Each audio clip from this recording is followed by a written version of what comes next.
UMPC Grand Iftar Party Pangthokre. Islam Dharma Chatpasingi Khwaidagi Sengba Tha Ama Oiriba Ramadan Thaga Mari Lainana United Maitai Pangal Committee UMPC Manipur Amadi All Moising Coordinating Committee Amkoka Kutsam Naraga Sinduna Ngarang Iftar Party Ma Pangthokre. An evening of unity and blessing Haiba Hiramda Thobal Moising Community Hall da Pangthokiba UMPC Grand Iftar 2025 Aduda Saruk Yakiba Committee Asigi President Alhas Maulana Muhayyuddin na haikibada Ramadan thana lakpada lamdamasida tangdu laitaba amadi laiminariba aikoi masen amatta oina nungsi chanana hingminnanaba chaukhatpa iramdam ama oirasanu haina yaifa paujel piki mahakna hai Islamic calendar gi mapan suba senglaba tha asida tawfam thokpa ithaudang sing pangthok minasi aikoi masen amatta oina punsin minaduna tangdu laitaba zati bizati gi khenaba laitaba iramdam ama oihannaba hotna minasi social media da aikoi masen nungsi Naroidaba Amadi, Tabada Nungainaroidaba, Santi Tugaiba Yaba, Wahai Amata, Sizinaroisi Hainasu,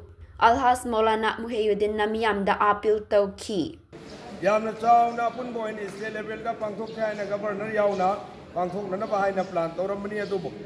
Governor Nako program Pirak Tabudagi, I could see Ladyba, Mujing Pul, Kawan Mujing Pul as the Ladyba Mayamasiga. UMPC Executive Advisory Mayamasiga, Unna Paminadra, Iftaram Pangtok Minaraga. Masika Chobaniki, however, Luminasi, Amazon equipment and Paminaba, Saminaba, Nusinaba, Amazon Kangminaba.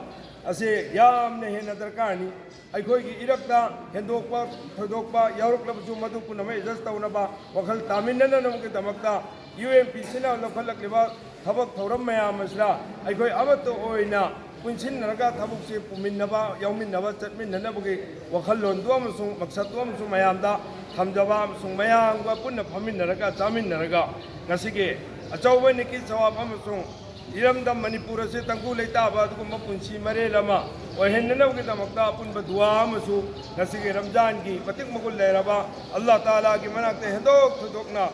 Wang Nambiriba, Amazon Banda, Simbusu, Tahan Biriba, Magul Heliba, Asikumba Moka, Sida, Ikoi, upon Badua, Masupuna Tominasira, Haina, Nasiki program is in Germany, Alhamdulillah, Lamda Masra, Kungang as the Lebiriba Mayamna, Barton, Hangba Hangdaba, Pau Projectang Hangaga, Matamta.